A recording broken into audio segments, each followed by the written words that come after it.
Hello বন্ধুরা, মামের রান্নাঘরে স্বাগতম। আজকে আমরা আবারও একটা নতুন রেসিপি নিয়ে চলে এসেছি। আজকে আমরা করব ক্রিসপি চিকেন পকোড়া। তো প্রথমে আমরা বোনলেস চিকেন নেব, সেটাকে আমরা খুব ভালো করে ধুয়ে নিয়ে ছোট ছোট টুকরো করে কেটে নেব। তারপর আমরা এটার ওপরে দিয়ে দেবো কিছু নুন, পরিমাণ মতো নুন। তারপরে আমরা দেবো হলুদ, সেটাও আমরা অপশনাল দেবো, আমরা দিতেও পারি নাও দিতে পারি, অনেকে আছে দেয় না, তাই জন্য হলুদ দেওয়ার পরে আমরা একটুখানি পেঁয়াজ কুচি দিয়ে দেবো। আপনারা এখানে লঙ্কা কুচিও দিতে পারেন, সেটা কোনো ব্যাপার না। তারপরে আমরা এখানে আদা রসুনের পেস্ট দিয়ে দেবো।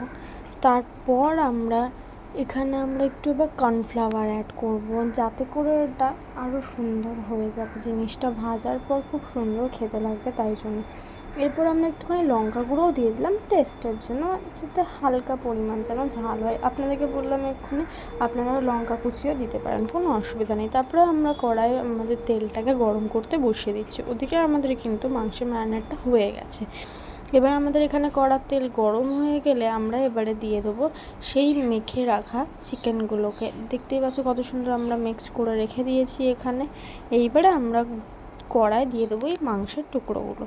চলো, এই দেখো আমাদের কড়ার তেলও গরম হয়ে গেছে। এবারে আমরা আস্তে আস্তে একটা একটা করে খুব সাবধানে মাংসগুলোকে দিয়ে দেবো। দেখতেই পাচ্ছ খুব যেন বেশি না পড়ে যায় মাংসগুলো, যাতে লেগে যেন না যায়। খুব বেশি দিয়ে দিলে কিন্তু একদম লেগে যাবে এবং ভালোভাবে হবে না ভাজাটা, তাই জন্য। এবারে আমরা এটাকে উল্টে পাল্টে ভালো করে ডিপ অ্যান্ড গোল্ডেন ফ্রাই করে নেবো আমরা। দেখতে পাচ্ছ কত সুন্দর এগুলো আমাদের লাল হয়ে এসছে।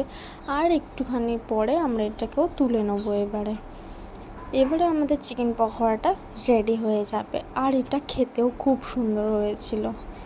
তারপর এই যে দেখতেই পাচ্ছ খুব সুন্দরভাবে আমাদের এখানে চিকেন পকোড়াগুলো রেডি হয়ে গেছে। এবারে আমরা এগুলোকে তুলে সার্ভ করব। এই যে দেখো, ভিডিওটা ভালো লাগলে লাইক, কমেন্ট, শেয়ার আর সাবস্ক্রাইব।